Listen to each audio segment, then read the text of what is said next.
नमस्कार दोस्तों, आप लोगों का स्वागत है अरुण कुल के इस नए हॉरर एपिसोड में। तो ये हॉरर स्कूल इतना खतरनाक है कि आपको जाने पे भी वो काँप जाएगी।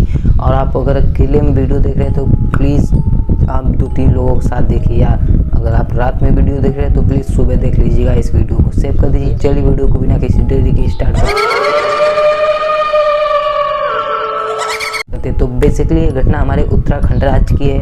उसमें एक बंदा होता है रोहित अपने घर से नानी के घर रहता था। मतलब बचपन से ही पूरा उसका नानी के घर भी था। तो मतलब कि वो पूरा पढ़ाई नानी के घर से ही करता था। तो उसके बाद जब वो एक बार गर्मियों की छुट्टी में नानी से छुट्टी लेकर जाता है अपने घर, तो जब अपने वो घर पहुंचता है तो वो बहुत ही ज़्यादा चंचल था और उसे बहुत क्रिकेट, कबड्डी, गिल्ली डंडा और बहुत सारे खेल खेलने के शौक थे। तो बेसिकली वो अपने घर पे तो नानी के घर से आया था, तो अपने घर पे वहाँ पे ज़्यादा लोग गिल्ली डंडा खेलते थे। और वो पुराना स्कूल इतना बड़ा कि उसमें सारे गेम हो सकते थे, कबड्डी, क्रिकेट, गुल्ली डंडा सब हो सकता था। तो वो बेसिकली वो स्कूल शाम को चालू रहता था और रात को कोई उस स्कूल में नहीं रहता था। उतना खास चलता भी नहीं था। उसका पीछे का दरवाज़ा भी टूटा हुआ था। मतलब पहले पीछे दरवाज़ा था, अब आगे बना तो पीछे वाला दरवाज़ा भी टूटा हुआ था। तो इससे लड़के सब जब छुट्टी हो जाती है स्कूल की तो उधर ही से चले जाते थे खेलने। एक दिन मम्मी ने उसको कहा कि बेटा उस स्कूल में ज़्यादा रात तक मत खेला करो, शाम के 6 बजे तक चले आना घर। तो उस दिन बेसिकली क्या हुआ कि वो अपने 2-3 दोस्तों के साथ, पक्के दोस्त थे, मतलब नानी के घर पे रहता था और यहाँ पे भी आता था गर्मियों की छुट्टी में। तो उतने में उसके पक्के दोस्त बन गए थे। बेसिकली वो 3-4 बजे जाता था, 6 बजे वापस आया। जब गर्मियों की छुट्टियाँ ख़त्म हो गई तो वो बेसिकली नानी के घर के लिए जाने लगा। तो एक ही दिन का समय था, तो वो अपने दोस्तों के साथ जाता है जो उसके पक्के दोस्त थे, मोहित, सोहित। वो कहता है कि भाई आज चलो ज़्यादा ही खेल लेते हैं, अब कहाँ आएंगे, मौका मिलेगा कि नहीं, और अब 10th का हमारा बोर्ड भी है। तो इसकी वजह से इसके दोस्त कहते हैं तो चलो भाई आज खेल ही लेते हैं पूरा टाइम। तो खेलते खेलते रात होती गई। तो इन लोगों को कुछ भी नहीं पता चला। जब 9 बजा तो उनको ख्याल आया कि घर पे तो हम लोगों को लोग देखेंगे तो डांटने भी लगेंगे। तो इसी वजह से वो लोग निकलने का प्लान बनाए। तो वो उन सबको भूख भी लग गया था बहुत। 3-4 बजे के आए थे और 8 बजे तक खेल लेते गुल्ली डंडा। तो उन सबको भूख भी लग गया। तो उस वही था घूमने के लिए आया था अपने घर। तो कहता है चल भाई मैं आज तेरे को खाना पीना भी खिला देता हूँ, क्योंकि लास्ट दिन है, अब मौका मिलेगा कि नहीं। तो वो दोनों लोग चले जाते हैं। 3 लोग थे बेसिकली, 3 लोग खेलने आए थे गुल्ली डंडा। तो बेसिकली वो जैसे ही दीवार से बाहर आए, आगे थोड़ा बढ़े तो मोहित को टॉयलेट लग जाता है और वो टॉयलेट करने लगता है। खाने जाते हैं तो जैसे जैसे वो लोग खा के आ रहे होते हैं, उस स्कूल में से किसी की रोने की आवाज़ सुनाई दी, रोने की। तो रोहित ने कहा कि चल भाई देख क्या थे, किसी को कुछ हो तो नहीं गया। तो भाई वो सब जब जाते हैं उस स्कूल में तो एकदम ऊपर 3 फ्लोर वाला स्कूल था। तो बेसिकली एकदम ऊपर से आवाज़ आ रही थी।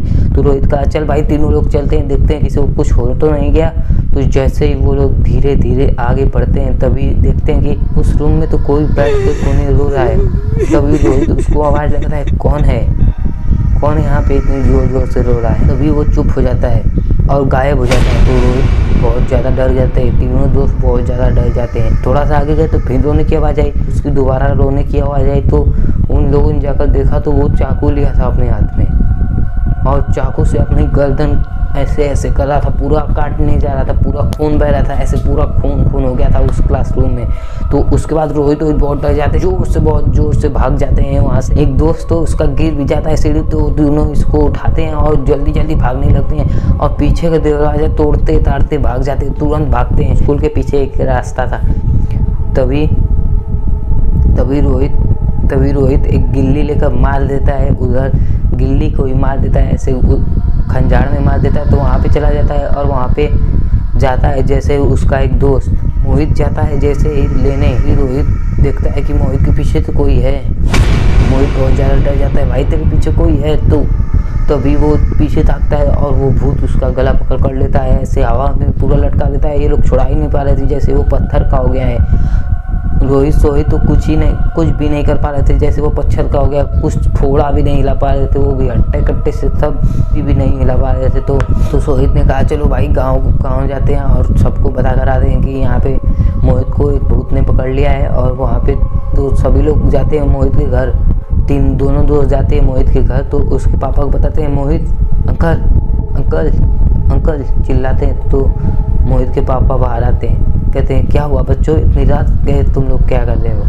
8 बजे तो निकले तो 9 बजे वो लोग अपने वहाँ पे स्कूल के पास ये सब घटना घटी। उसके बाद 9:30 बजे वहाँ पे घर पे पहुँचे। तो उसके बाद उन्होंने कहा कि बच्चों क्या हुआ, क्यों इतनी रात गए, इतना डरे हुए क्यों हो? तो उन लोगों ने सारी बात बताई उनको। तो उन्होंने कहा कि बच्चों तो मोहित तो घर में सो रहा है। तो बोला ये तो जब मोहित आता है घर में तो रोहित सोहित की तो हवा उड़ जाते कि वो तो हम लोगों के साथ कब आया। तो जब उससे पूछते हैं कि मोहित तू कब आया रे, तो मोहित कहता है जब मैं वहाँ पे जब शुरू करने के लिए रुका था तभी आया मैंने सोचा कि इतनी रात हो गई तुम दोनों आ ही जाओगे। तो वो दोनों तो पूरा हैरान हो जाते हैं कि ये क्या हो गया, मेरे साथ कौन था। तो उसके बाद उसके पापा को लेकर जाते हैं सब उसी जगह पे जहाँ जहाँ मोहित को उस भूत ने पकड़ा था।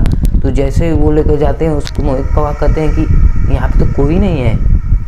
तो वही स्कूल के पास तब मोहित के पापा कहते तुम लोगों को स्कूल के पास क्या खेलने की जरूरत हुई इतनी रात को, यहाँ पे जानते नहीं हो भूतिया घटनाएं होती रहती हैं, ताकि यहीं पे तो भूत ने उठाया था रोहित को। तो मोहित के पापा कहते हैं चलो अब घर ही जाना बढ़िया है, अब सुबह जो होगा बात होगा। तो मोहित के पापा अपने घर भी इन दोनों को सुला देते हैं। और सुबह जब पता चलता है सबको तो वो लोग बहुत ज़्यादा डर जाते हैं कि इन सब के साथ कुछ तो नहीं हुआ।